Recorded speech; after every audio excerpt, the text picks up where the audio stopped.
Bangladesh cricket দলের তারকা pacer Mustafizur Rahman এবার পাকিস্তান সুপার লিগের ড্রাফটে নিজের নাম নিবন্ধন করেছেন। আইপিএলের নিলামে দল না পাওয়া মুস্তাফিজের প্রতি পিএসএলের ফ্র্যাঞ্চাইজিগুলো আগ্রহী হতে পারে, বিশেষ করে তার অভিজ্ঞতা এবং দক্ষতার কারণে।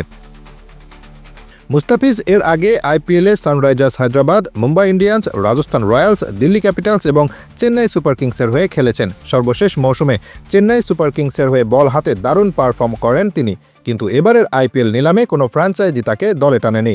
পাকিস্তান সুপার লিগের আসন্ন মৌসুমটি আইপিএলের সময়সূচির সঙ্গে মিল রেখে আয়োজন করা হবে, ফলে আইপিএলে দল না পাওয়া ক্রিকেটারদের জন্য একটি বড় সুযোগ। মুস্তাফিজের মতো অভিজ্ঞ এবং কার্যকরী বোলারের প্রতি পিএসএলের দলগুলোর আগ্রহ থাকবে বলে মনে করছেন ক্রিকেট বিশ্লেষকরা।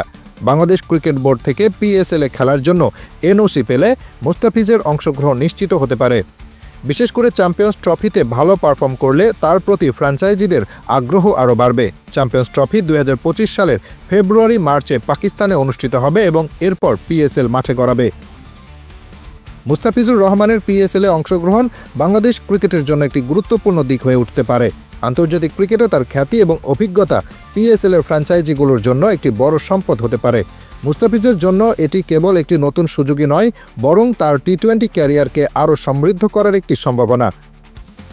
এখন দেখার বিষয় পিএসএলে তার কোনো দল তাকে সুযোগ দেয় কিনা। Hasibur Rahman, daily our Bangladesh.